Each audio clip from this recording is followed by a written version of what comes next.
On here, it looks like our attendees rolling in have leveled off for the moment, so I'm sure we'll have a few trickling in. But welcome everybody to Docker Chicago virtual meetup. For those of you who don't know, my name is John Lynn. I am one of the co-organizers for Docker Chicago meetup along with Mark Panthover, and I work for Invisia. For those of you who do not know, Invisia, we're a software consulting firm here in Chicago, focused on helping organizations across the board with software development, from product development all the way through platform optimization and custom application development.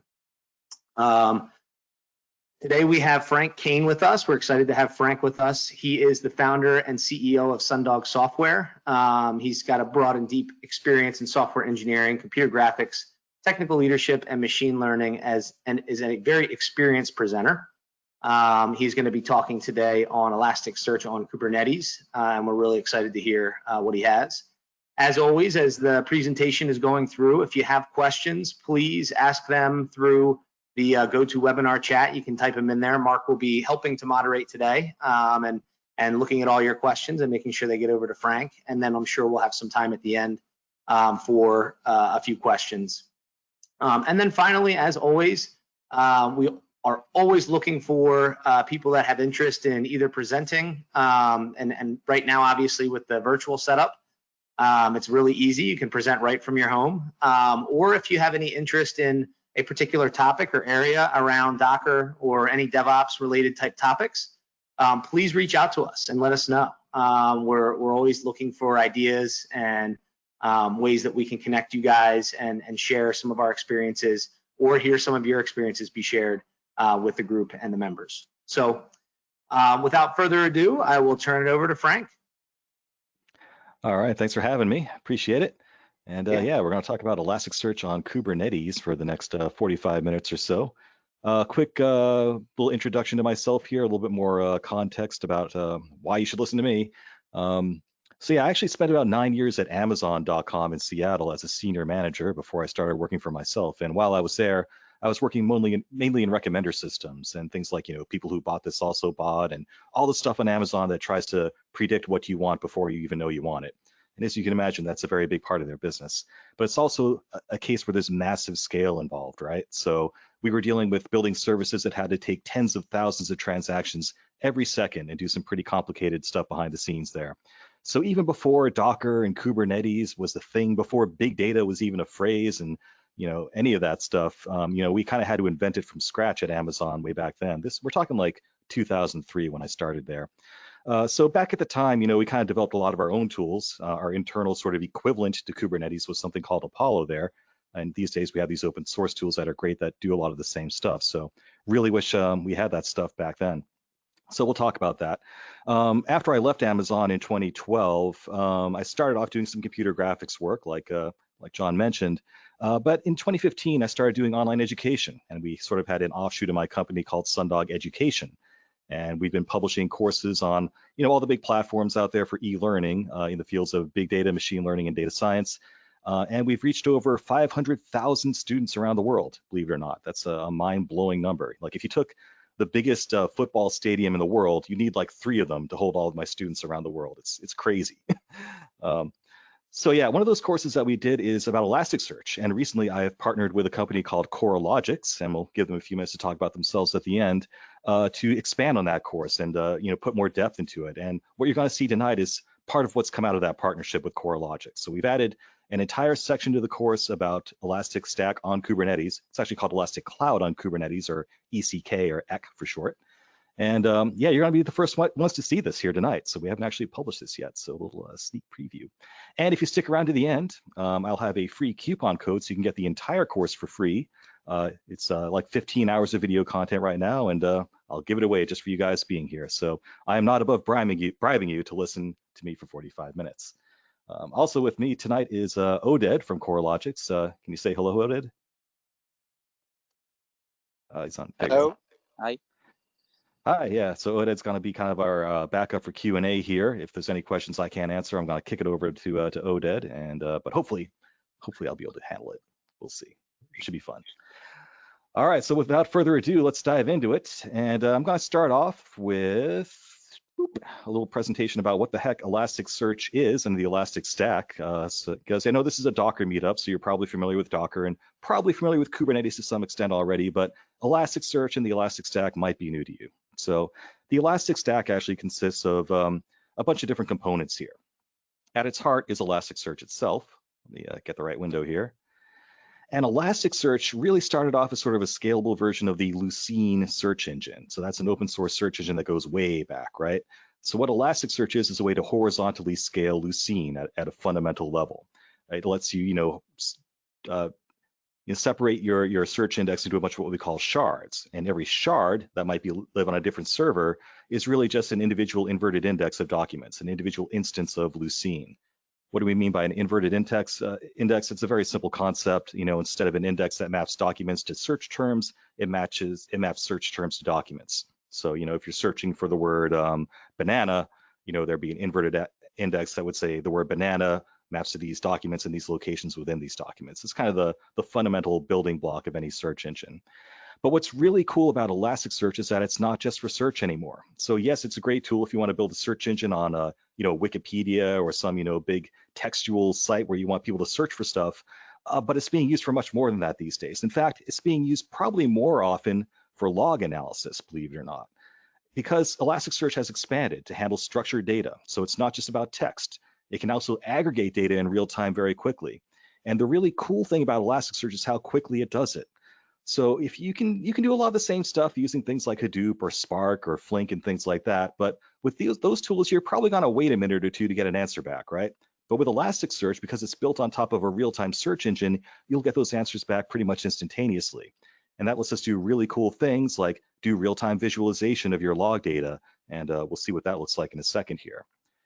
Now, another piece of the Elastic Stack that's sort of built on top of Elasticsearch. Oh, I have a little zoom in here of what Elasticsearch is all about first. Almost forgot.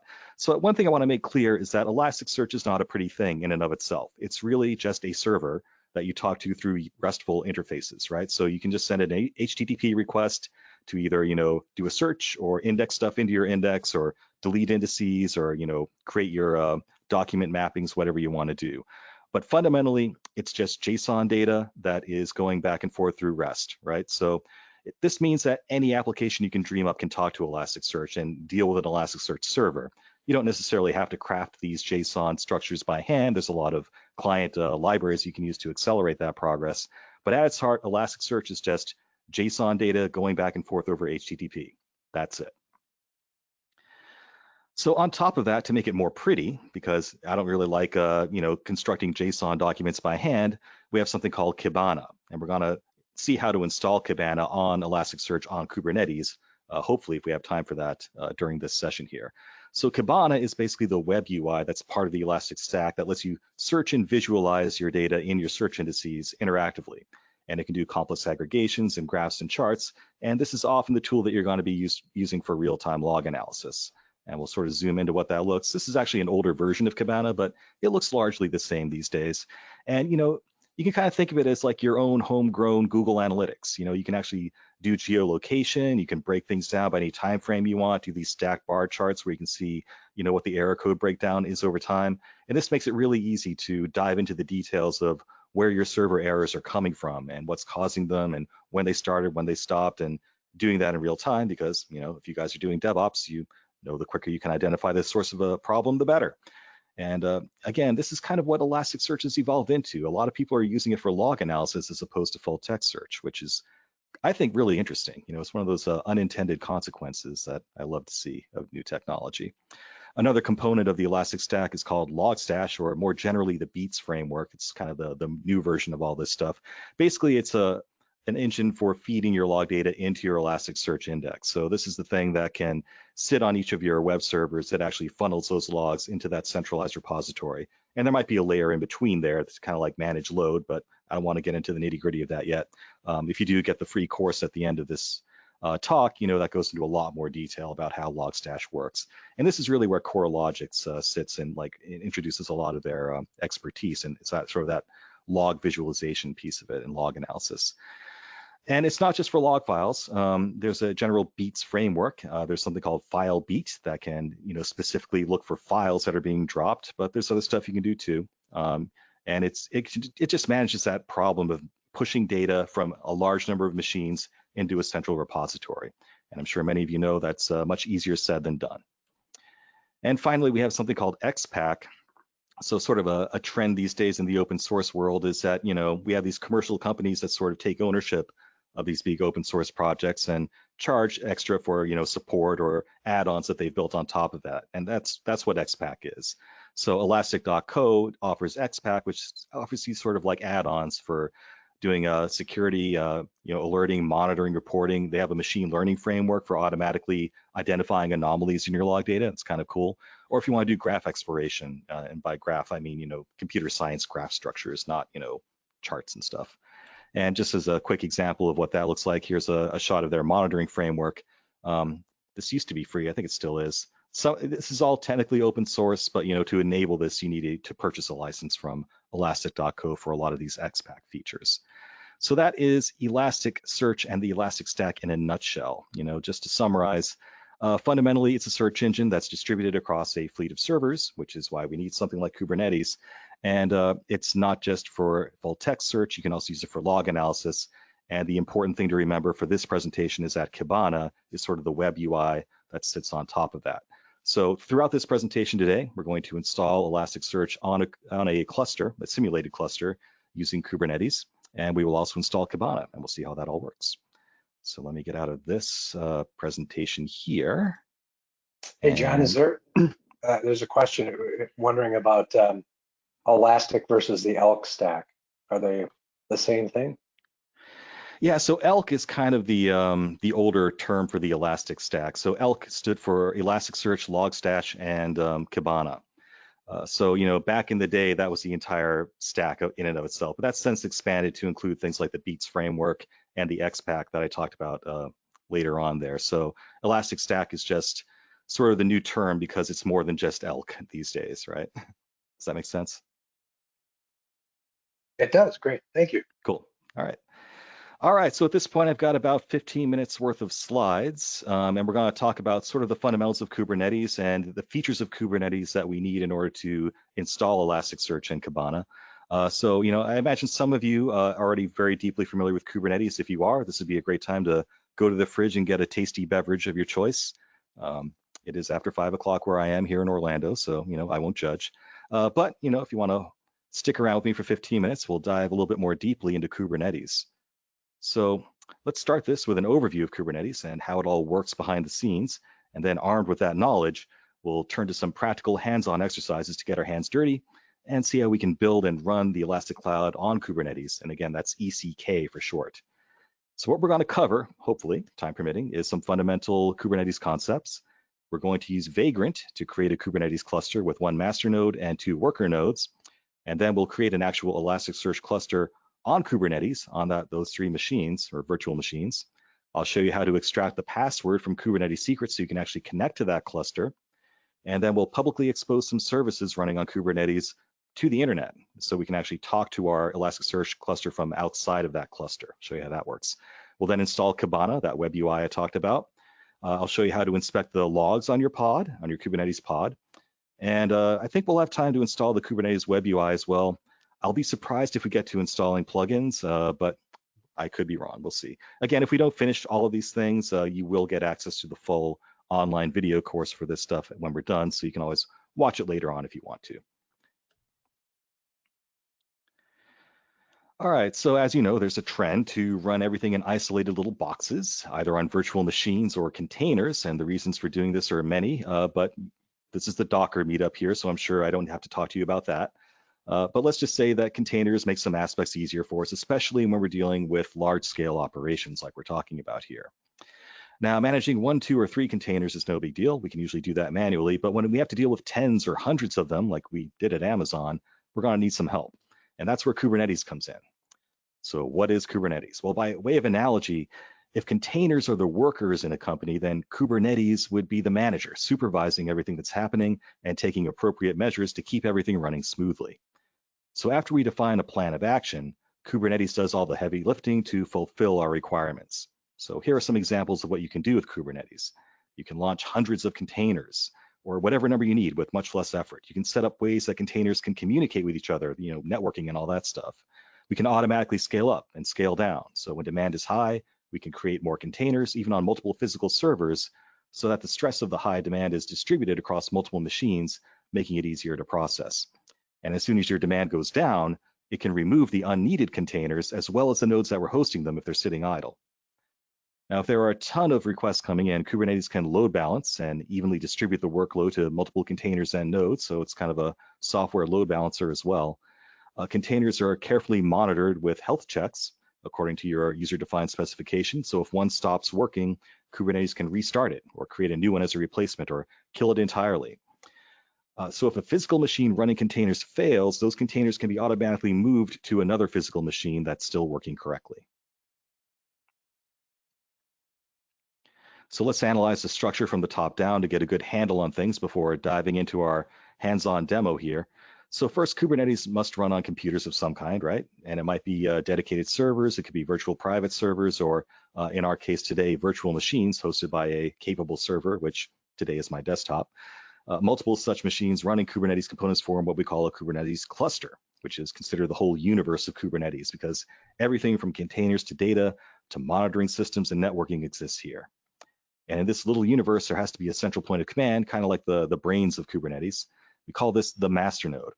This node assumes control of the other nodes, sometimes also called the worker nodes. And the master node manages the worker nodes, while these in turn run the containers and do the actual work of hosting our applications, services, and processing data, and so on. So the master node, we're basically the master of our master node, and it in turn is the master of every other node. We instruct our master node about what state we want to achieve, which then proceeds to take the necessary steps to fulfill our demands. So simply put, it automates our plan of action and tries to keep the system state within set parameters at all times.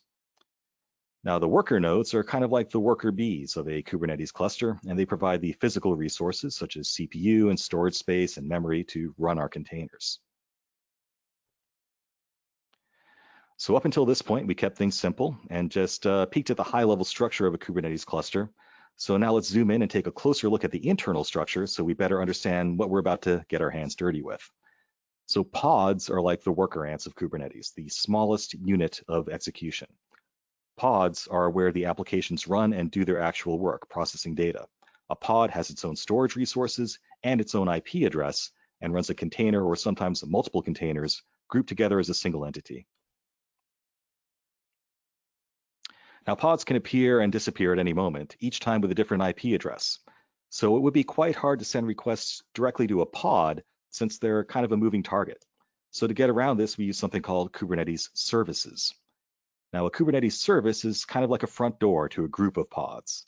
The service gets its own IP address, and when a request is sent to this IP address, the service then intelligently redirects it to the appropriate pod. Now, you can see how this approach provides a fixed location that we can reach, and it can also be used as a mechanism for things like load balancing. So the service can decide how to evenly distribute all incoming requests to appropriate pods. We also have something called namespaces. So physical clusters can be divided into multiple virtual clusters called namespaces, and we might use these for a scenario in which two different development teams need access to one Kubernetes cluster. With separate namespaces, we don't need to worry about if one team screws up the other team's namespace, since they're logically isolated from each other.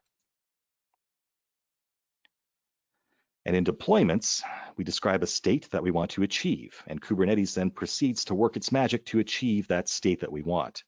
So deployments enable quick updates. All of the pods can be gradually updated one by the deployment controller. This gets rid of having to manually update each pod. It's a tedious process that no one really enjoys, right? It allows us to maintain the health of our structure. If a pod crashes or misbehaves, the controller can replace it with a new one that works. We can recover pods from failing nodes. If a node should go down, that controller can quickly launch working pods in another functioning node, and we can automatically scale up and down based on the CPU utilization of pods. And finally, we can roll back changes that created issues. We've all been there. I've certainly been woken up at 2 a.m. more than once from something like that.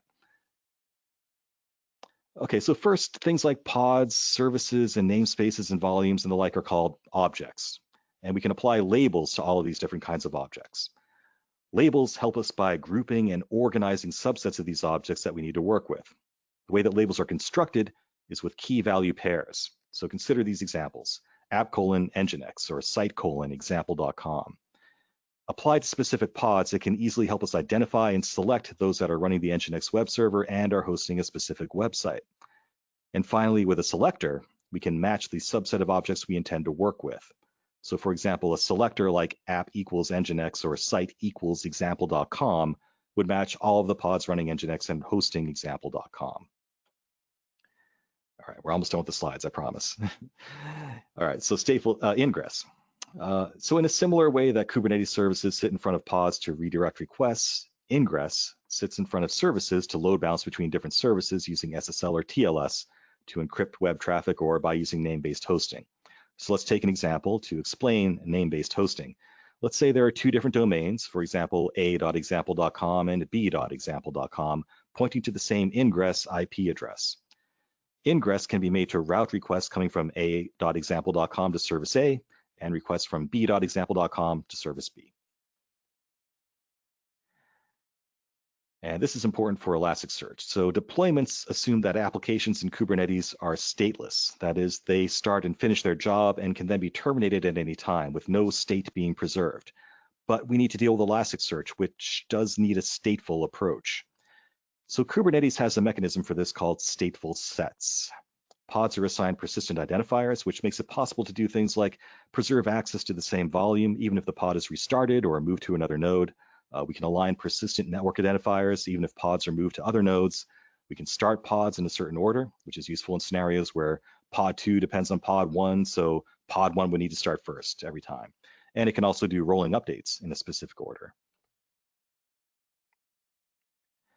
And a persistent volume is simply storage space that has been made available to the Kubernetes cluster. This storage space can be provided from the local hardware or from cloud storage solutions. So when a pod is deleted, its associated volume data is also deleted. As the name suggests, persistent volumes preserve their data even after a pod that was using it disappears. Besides keeping data around, it also allows multiple pods to share the same data. Before a pod can use a persistent volume, though, it needs to make a persistent volume claim on it. Now, we previously saw how a service sits in front of a group of pods, acting as a middleman, redirecting incoming requests to a dynamically chosen pod. But this also hides the pods from the requester, since it can only talk with the service's IP address. If we remove this IP, however, we get what's called a headless service. At that point, the requester could bypass the middleman and communicate directly with one of the pods. That's because their IP addresses are now made available to the outside world. This type of service is often used with stateful sets. So now we need a way to interact with our entire Kubernetes cluster. The kube control command allows us to enter commands to get kube control to do what we need. And we're going to do a lot of this in our hands-on demo shortly. It then interacts with the Kubernetes API and all the other components to execute our desired actions. So a few simple examples here. If you wanted to check the cluster information, you could enter kube control cluster-info. If you want to list all of the nodes in the cluster, you could enter kube control get nodes.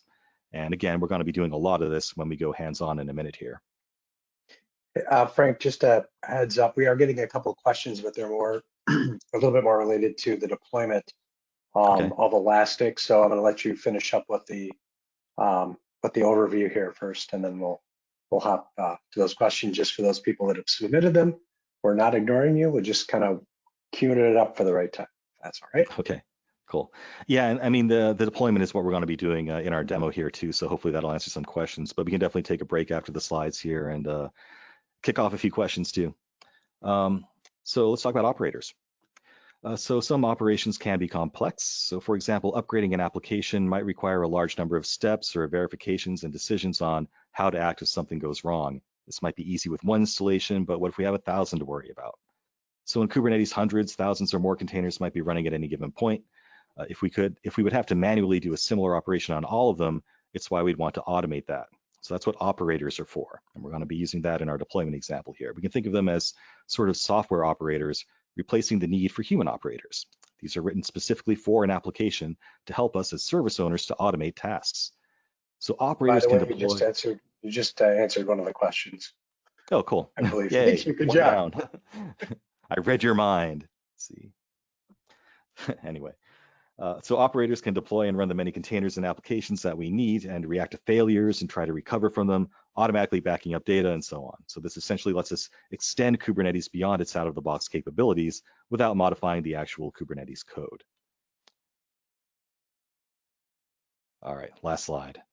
Since Kubernetes is modular by design, we can extend the API's basic functionality. For example, the default installation might not have appropriate mechanisms to deal efficiently with our specific application and needs.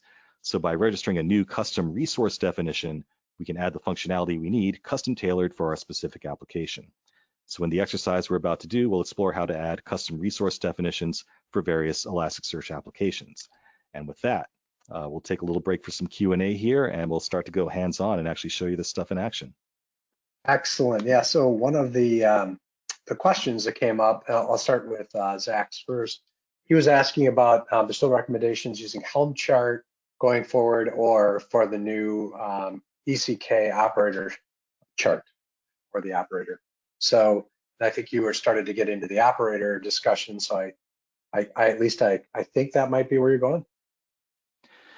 Yeah, I mean, what we're going to show you in a second here is actually, using a Yambol file that defines a lot of operators for us, and we're going to use that to actually quickly spin up our cluster here.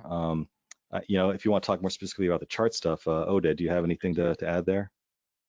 Sure. So basically, for a simple Elasticsearch structure, you can use any Helm chart. You can find them online. We probably can provide you one or two. For the operator, it's an elastic.com or elastic.co product that they basically open sourced it. They provide the Helm chart, and it is, I wouldn't say limited, but it's based on their operation needs. So it might fit your needs or might not. Excellent. So we'll take a little bit of a look at that as we get into it. And then the other question that came from Nina was essentially about that they're using they've run EFK in production, managed Elasticsearch. One issue they found that basically the Elastic or the Amazon Elastic Service, AES, has become really expensive. At this point, they have 3 terabytes because of the coupling between maximum data volumes and node compute capacity. So it's getting into some cost issues, and he or Nina, I should just say, went on to just talk about some of the capacity and challenges. And really the question is leading up to, would running your own Elasticsearch cluster in a managed K8s present a significant advantage in horizontal scaling? And I'm also guessing from a cost perspective. Do you have any idea or thoughts on that? Yeah, I mean, the answer, of course, is it depends, right? So, if you are maxing out your capacity on the cluster on AWS, then maybe it makes sense to look at running your own cluster, right? I mean, the real cost savings that come into any cloud computing solution is that you get to only pay for the resources that you're using, right? So if you are, hitting that thing at pretty constant, traffic all the time, you're not really taking advantage of that, right? So, if you have this sort of like seasonal usage, that might be a good reason for using the cloud or something like that. But, if you do find that you have a constant usage over time, it can be a toss-up, right? I don't know, Oda, do you have any thoughts to add to that? Yeah. So basically, running your own EFK, it is complex. When you start getting to the tera, 2 tera, 10 tera, 100 tera, etc., and above, it becomes complex, and the cost basically increased based on the data and the time. CoreLogics also provide a solution that is based on the ELK, as we start saying in the beginning, which we also provide the infrastructure for the entire EFK in our cloud, which might be another option for you to think. Yeah, and just in my experience, just one little side note is, one of the things I've seen people attempt to do is they have a single cluster where their applications are running, and they deploy their Elastic Stack inside of that. I don't recommend that. So just one thing to keep in mind is you want to have like a utility cluster that's separate from your application clusters. In the event that obviously there's a problem, you can at least still get your logs and see what's going on. Yeah, absolutely. Great. So I think I'm seeing if there's anything else. I think those are the main ones we have right now. So I will be watching to see if anything else pops up, so we can get on with the show, I believe. Just a second. One thing about the previous question. If you need, of course, you can contact us and we can help you. Feel free to get my email after the session and discuss any help that we can provide. Yeah, very good. Thank you. Sure. Cool. No problem. All right. Yeah, so we're going to go into the live demo part of this. What could go wrong? We're about to find out. We're about to find out if I can run 3 virtual machines and stream video at the same time on this computer. This could get interesting, folks. So let's see what happens. All right. So first, I'm going to spare you the pain of watching me install Vagrant and VirtualBox. I already did that. And what I have here is sort of a pre-baked Vagrant file that will set up 3 servers, one for my master node and then 2 worker nodes. So we can take a quick look at what that looks like. Yeah, so you can see here we have one node called kmaster, and then we have kworker1 and kworker2 that are being set up here. Both, and the master, by the way, is on 172.42.42.100. You're going to see that number a lot in a little bit. So to kick this off, I'm just going to go ahead and say Vagrant up. And that should kick up my, my 3 virtual machines here. Shouldn't take too long because I've done this before. So it's just a matter of booting those 3 up. Meanwhile, we'll hum the Jeopardy tune. But after that's up, what we're going to do is log into the master node. And then we will actually download some custom resource definitions and operators and get started. And looks like we're almost up here.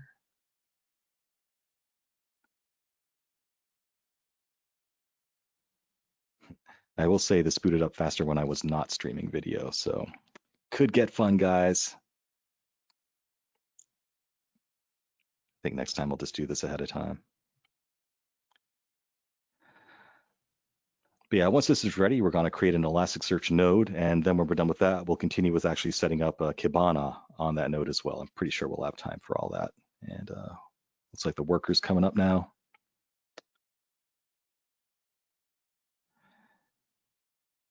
And yeah, once this thing actually boots up, you know, Kubernetes isn't going to know yet about how it should create and manage our various Elasticsearch components. So we would have to spend a lot of time manually creating the steps it should follow normally, but we're going to cheat. We're going to extend Kubernetes understanding and functionality using those custom resource definitions and operators that we talked about earlier.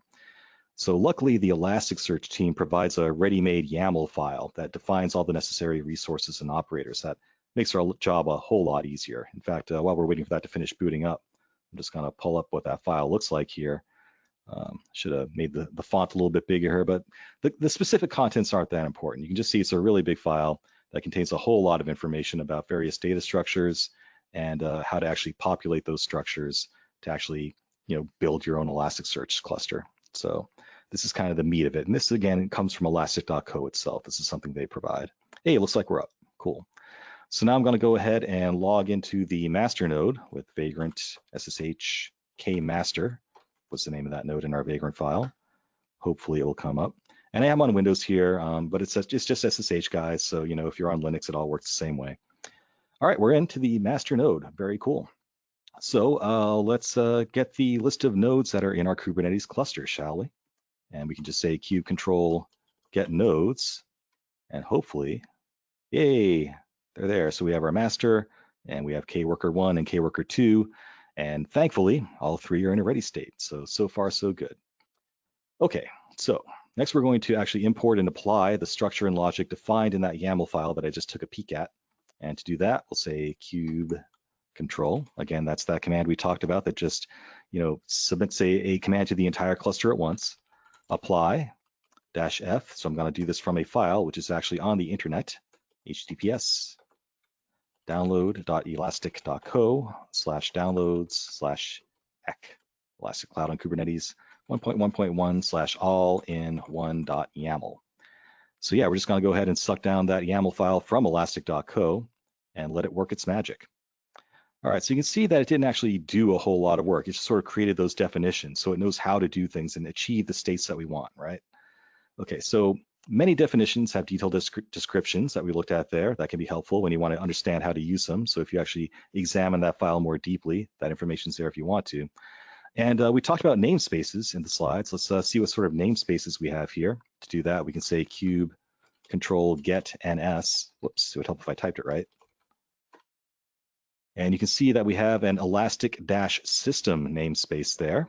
So that's a good sign. Now, we can further look at the resources that are in that namespace. And to do that, we can say cube control -n elastic-system get all. So that -n elastic system selects the namespace that we want to work with, and get all just displays all of the resources in it. And the output should look like this. All right, so the output of this command is useful when we need to check on things like which pods are currently running, what services are available, at which IP addresses they can be reached at, and so on. So we're interested in this pod elastic operator 0 pod here. And fortunately, it says that the status is running and the ready state is 1 of 1. So that's actually ready for us to work with it. You know, if that was still saying container creating or 0 of 1, we would just run that command repeatedly until that we saw that we were actually ready to go. But we do need that operator to be active before we continue. All right, so now it's time to tell Kubernetes about the state that we want to achieve and actually launch that Elasticsearch node in Kubernetes. So the Kubernetes operator will then proceed to automatically create and manage the necessary resources to achieve and maintain that state. Now we're going to accomplish that with the help of a Yambol file. So let's take a quick look at its contents.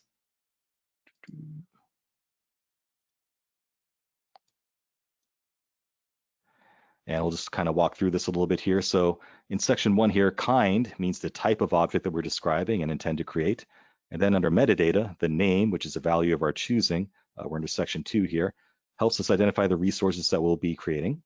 And then in section 3, under node sets, we define things like the name for the set of nodes.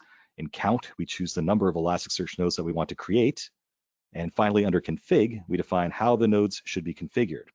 So in our case, we're choosing a single Elasticsearch instance that should be both a master node and a data node. We're also using the config option node.store.allow mmap false to quickly get started.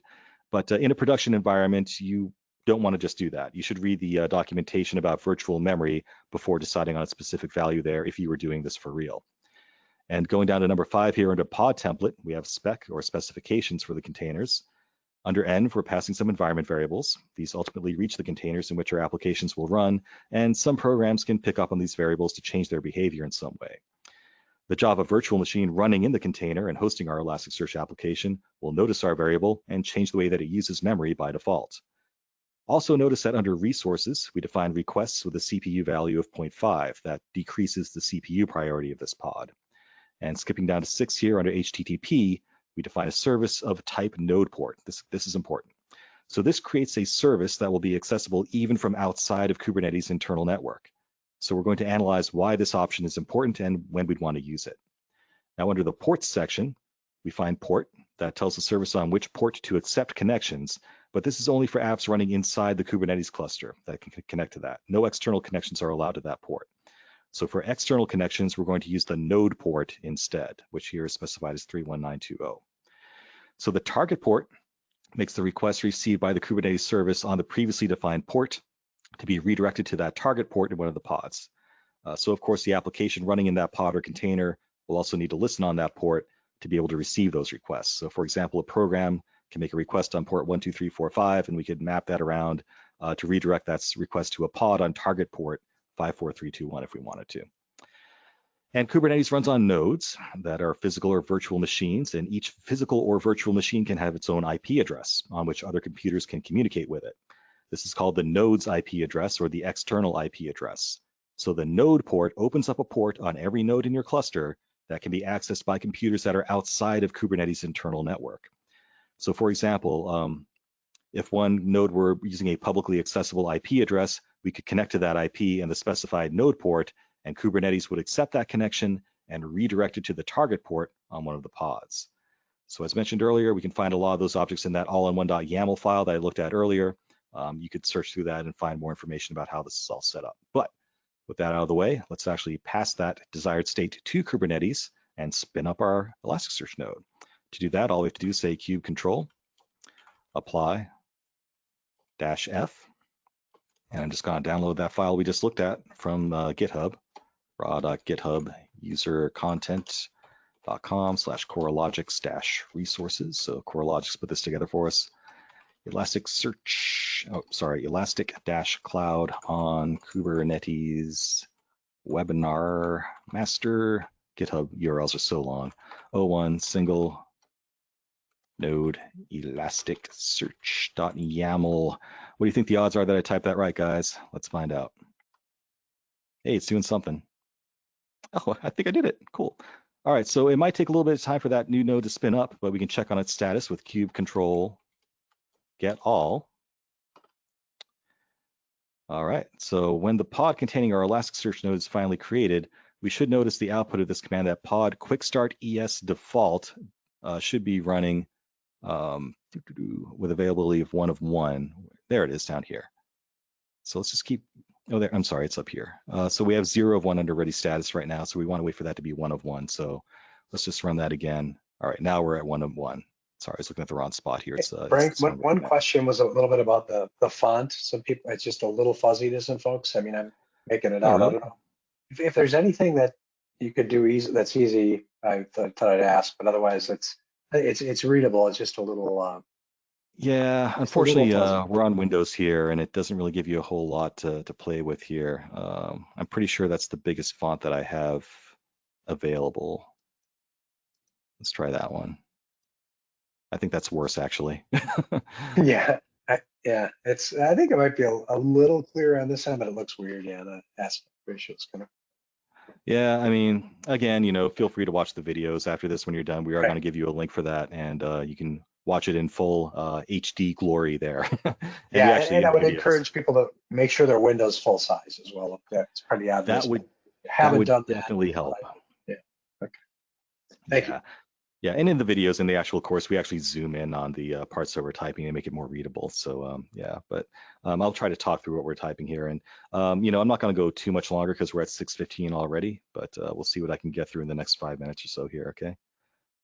So where was I? Yeah, so anyway, we're set to continue here. Let me show you how to get that password from Kubernetes secrets so you can actually connect to this. I think we'll just get to the point where we can actually connect to the cluster and then probably have to call it good at that point. So first, if we do need to communicate with this Elasticsearch node that we just spun up, we need to authenticate our curl request to Elasticsearch with a username and a password. And storing that password on the pods or containers or other parts of the file system would not be secure. Potentially anyone and anything could freely read them then, right? So Kubernetes has a special location where it can store sensitive data such as passwords or keys or tokens called secrets. And to list all of the secrets that are protected by Kubernetes, we can just say kube control get secrets. And you can see here some of the secrets that we have. I already actually installed some AWS plugins here, so there's some installed for that. But the one of interest here is Quick Start ES Elastic User, and that's going to contain the password for actually connecting to this cluster. We want to get that. So let's examine some information about that specific secret. We can use kube control describe secret Quick Start -ES -elastic -user. And it's not going to give up the actual password here, but it is telling me that there's 24 bytes of something in that secret. So how do we get that 24 bytes of something? So let's actually extract that and save it to a variable called password. And to do that, we can say password equals $ kube control get secret quick start ES elastic user -o go template equals single quote curly dot data dot elastic, and pipe that to base 64 decode so it can actually be human readable, and close all that off. And let's hope that I didn't have a typo. All right, so now we can say echo password, and there we have our magic password for actually connecting to our cluster. All right, so let's actually make this node publicly accessible using that information. So let's start by getting the currently available Kubernetes services with kube control get service. And what we want here is the node port that we talked about. Remember, the node port is what actually makes that externally visible. So a lot of IP addresses we'll see in Kubernetes are so-called internal IP addresses. this means that they can only be accessed from within the same network. Now, in our case, that would imply that we can connect to certain things only from our master node or the other two worker nodes, but not from other computers outside of this Kubernetes cluster. Now, when we will run a Kubernetes cluster on physical servers or virtual private servers, these will all have external IP addresses that can be accessed by any device connected to the internet. So by using the previously discussed node port service, we open up a certain port on all nodes. That way, any computer connected to the internet can get access to services offered by our pods by sending requests to the external IP address of a Kubernetes node and the specified node port number. So alternatively, instead of a node port, you could also use a load balancer type of service if you wanted to make it externally available as well. That works too. But in our case, we can see that all incoming requests on the external IP of the node to port 31920 will be routed to port 9200 on the pods. Now, we extracted the necessary password earlier, so now we can just fire off a curl request to our Elasticsearch node and see if it works. So we could say curl-u elastic $password. That's where we save that complex password, -k, HTTPS, localhost 31920 is that external node port. And hopefully, hey, it worked. So if you've never seen Elasticsearch before, when you just send a blank GET request to Elasticsearch, this is the default output you get back. So at this point, we have successfully connected to our Elasticsearch node, and this would work outside of this network as well. That would actually be the next step in what I would be showing you here, but we are running a little bit low on time, so I'm gonna cut things a little bit short. But if you were to actually connect to this through a web browser that's actually outside of this virtual machine, you could also connect to it on the external IP address on port 31920. And there's a few ways to get that external IP address. I'll touch on that real quick. You can actually do a really complicated command with kube control get nodes with a selector. Let me see if I can copy and paste that real quick. Yeah, actually, Frank, that was one of the questions somebody asked about. And so normally what folks would typically do would be put a load balancer and then in front of that with a well-known DNS endpoint that points into an ingress controller potentially, or to that node port.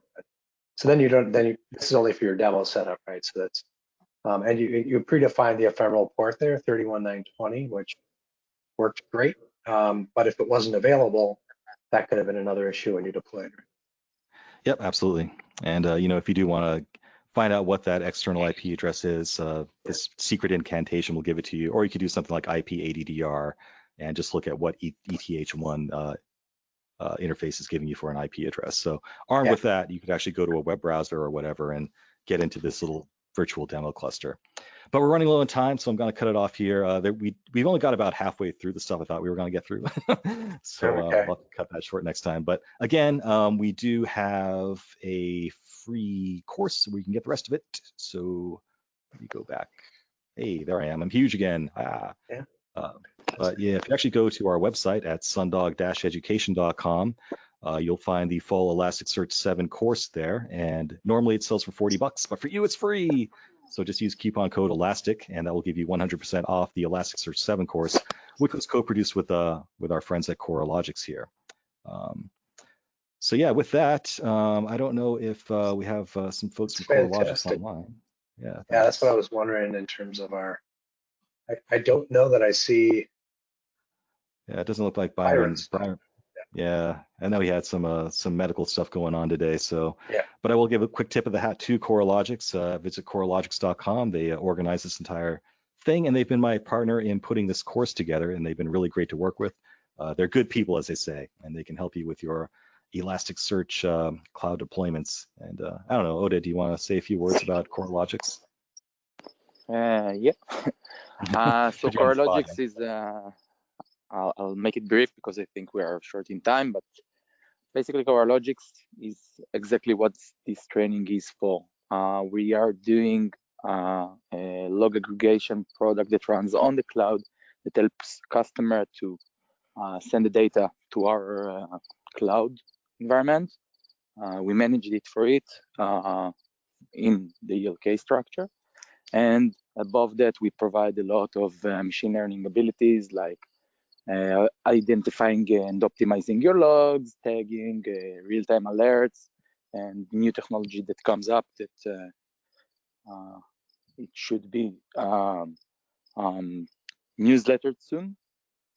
Other than that, you can feel free to contact us on any question on Elastic. We have a lot of expertise with Elastic. We're running a huge cluster of Elastics for a lot of customers. That's it, I think, for now. Yeah, and you should be getting some communication afterwards with a little bit more information about CoreLogics, and we'll probably have that coupon code in there as well for that free course if you didn't have a chance to write it down. Yeah, we're just going to give everybody a heads up. So there will be a follow-up message with, just a quick message from Byron from CoreLogic, who was unfortunately couldn't make the call. But, no, I'm here actually.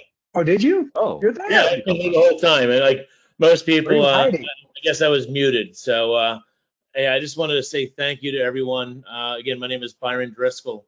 I happen to be one of the data consultants here at CoreLogics, and literally on behalf of CoreLogics, Frank Kane, myself, really want to thank everyone for their participation.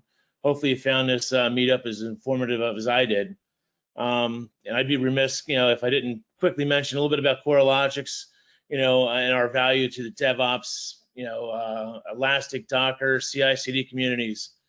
So in essence, we provide a machine learning and intensive algorithms to aid in log management. As Oded mentioned before, we start with a foundation of the Elk stack. So CoreLogics actually offers a fully hosted Elk environment with the added intelligence on top to give you benefits such as reduction, a huge reduction in the cost and complexity of having to manage your Elk environment. Things like log aggregation, where it's just the ability to detect patterns, through our machine learning, detect patterns within millions of lines of logs of code and assemble them in templates and highlight the variables. So imagine looking through 1 million lines of code and have them assembled into, like, say 300 templates that are actionable and readable and understanding, and see what's going on. It's like finding a needle in a needle stack. So that's really one of the key things. Other things that we provide is through our machine learning is anomaly detection. With our machine learning, we can detect normal and abnormal behaviors and identify inconsistent behaviors as they occur. We've got a number of CI/CD integrations. So essentially, when a new release is pushed, we automatically recognize newly introduced logs and errors that immediately can show you, and any newly introduced variables when a new release is pushed. We've got things like intuitive alerting, so you don't have to worry about logs. Alerts basically crying wolf. Both dynamic alerts based on a time series database and ratio alerting, and a couple other things like geo enrichment of your IP addresses in your logs. So now you can use your log data for other departments, for the DevOps, as well as areas like marketing. So imagine being able to show the head of marketing or a product manager the effect of a new release by market or by feature, and be able to show that to another department and share that information, and make it be actionable. So logs aren't simply stuck in in IT and in DevOps. It can spread across multiple different areas within the company. So we've got that, and just quite a few more rich features and customizable graphical interface. As Oded mentioned before, our website is CoreLogics.com, CoreLogix.com. And again, I'd like to thank everyone for their time, and as Frank mentioned, we're going to provide a credit to one of Frank's online classes. And again, thank you to Frank, everyone that participated today, and Vizia and Mark Panthover and John Lynn for coordinating this. Thanks for your time, and look forward to our next encounter.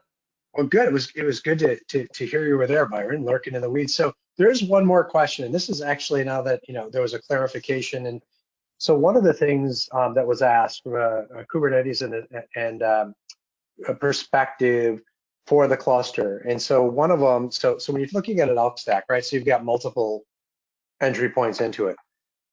So you have the your UI for Kibana, right? So that's something, again, you could do a very simple sort, or not simple, just use an ingress controller essentially. But the other question really has to do with, have you seen, people using like multiple node ports so that you have multiple endpoints to be able to load balance against those? And so while that's just a VIP inside of the cluster, I'm not sure that there's a lot of overhead that maintains, to figure out what's healthy. But just from a performance perspective, I guess to kick over to the CoreLogics team, if you had any experience with that or recommendations. So just one question to understand. The node port is for an ingress service like Logstash or directly to the Elasticsearch server? So yeah, they're saying basically for Logstash, right? So the application has spray those requests across multiples. Does that help, or what is your recommendation? So basically, once working with Kubernetes, and it's less specific for the Google cloud, but for AWS or even your own cloud, the way the load balancer works is it points to the node port. It points to any physical instance that you have. So basically, it means that when you come to Logstash, you can get first to any instance in your cluster, and then you next up to the Logstash. So using node port as technology without the cloud application for that is not the best solution that you have because of the overhead of the OP of the network. There are solutions that allows you to build your own, to use load balancer. If you run on AWS, you can use something like ALB Ingress or even NLB to avoid those issues. But as a whole, it only affects the network. Yeah, and I think the question may have been, so let's say I'm using an ALB or a network load balancer even in front of my cluster. Could I have multiple node ports? And this is the part, kind of where you were getting at, so that, because I think the notion here is that it's sort of a physical thing when it's actually, I think inside of the cluster more like an IPVS sprayer across all of the instances. So, but I wanted to ask the question because I don't have not tried that. So you can create multiple node ports, and each one will point to a different route or a port. But in the end, again, as you mentioned, it affects your networking. Other than that, it's a good option. Yeah. Okay. All right. So it sounds like it's pretty flexible that way. But again, when you're doing that, now you're taking on the fact that one of those node ports, if there's a dead pod behind it, and you've specifically bound it to a subset of your Logstash servers, you may have a dead endpoint. So that would be my only. Yes and no. Again, the node port, the way Kubernetes use it is basically it sets the node port on any nodes in the cluster. So in theory, if you have more than one pod, you should reach one of them. You don't need to have the specific physical machine of the instance. You need to have the port and a remote access using a DNS or something else. Yeah. So if you had multiple node ports and you use the same selector on the back end, basically going into all the same collection of pods, and that's I guess what you're saying. Versus you could potentially have them labeled as specific ones and tie that to a node port. But that was what I was hoping wasn't recommended, because if you do that, then that particular pod that your selector narrows to. Yeah. So this is an issue. Yeah. The first option is the preferred one. Very good. Good.